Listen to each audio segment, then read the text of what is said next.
symmetrical, a symmetrical form. You could fold the right half back over the left half and they would exactly overlap. The point is that we have form, of course, in architecture. Here the facade of the church creates something akin to a BA form, tower, pediment, tower.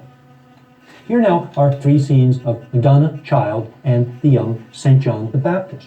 Clearly, each one is constructed within the impetus of a triangle. Here, of course, there is form in painting. But what about music? You can't touch it, you can't see it, it's invisible. So how can you have form in music? Well, you can create form in music by arranging the musical events in a particular order as the piece unfolds in time. In other words, you could repeat blocks of sound. A melody, a striking texture, an exciting chord progression, these are all events. And a composer can arrange them in one of several different patterns and thereby create an oral form. Instead of seeing the form all at once, you experience it, you hear it, as events pass by in time. Form in music is fashioned by statement, by repetition, by contrast, and by variation. Statement, repetition, contrast, and variation. Looking back over the history of music, we see that using statement, repetition, contrast, and variation, 5 common patterns of musical form have come to dominate music over the centuries.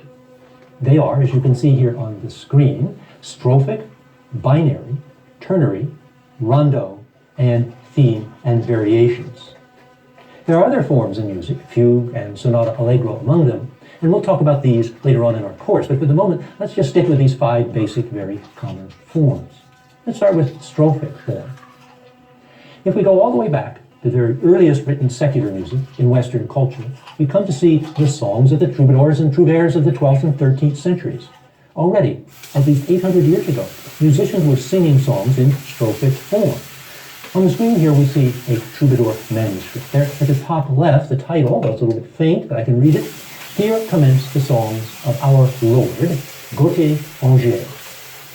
We have 5 strophes of text, the first of which, shown by the red arrow, is set beneath the music. The remaining 4 are just written out as text that you can see here, indicated by the blue arrows. But they get set to the same music.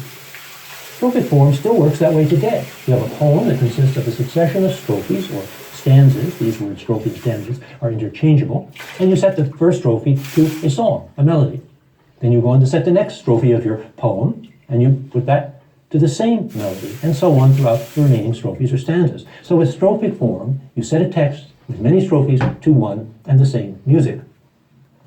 Actually, we do the same with hymns that are sung in church or universities, or commencements, even weddings. There are many stanzas of a hymn, but they all are sung to the same music. So strophic form can be represented as A, and so on, because all of the music is the same. On the screen, you see the equivalent of strophic form in architecture. The outdoor rotunda of the Esterházy estate where composer Joseph Haydn worked in the 18th century. Each of the units, the columns, repeats without a variation. Let's explore a very simple example of strophic form in music. The famous Lullaby, created by Johannes Brahms in the middle of the 19th century. It starts with a lilting piano accompaniment, a harmony, before the melody enters with a female voice, as if a mother were singing her child to sleep. Here's the introduction.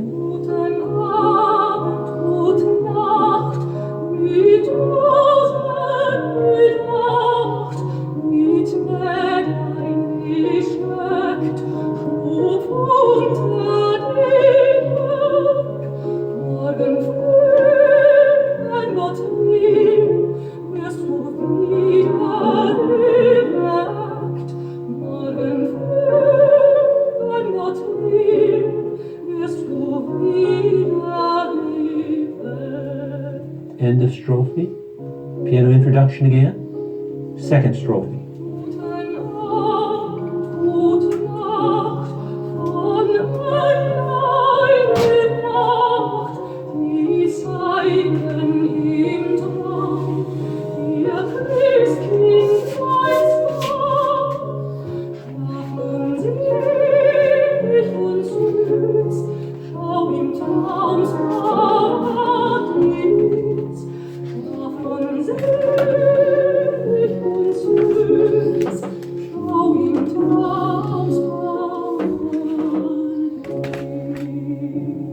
Watched over by angels indeed.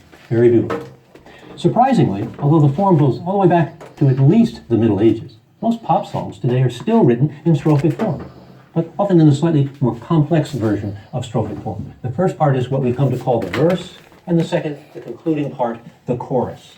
Originally, in the Middle Ages, it appears that a chorus did join in for what came to be called, surprisingly, the chorus part of the song.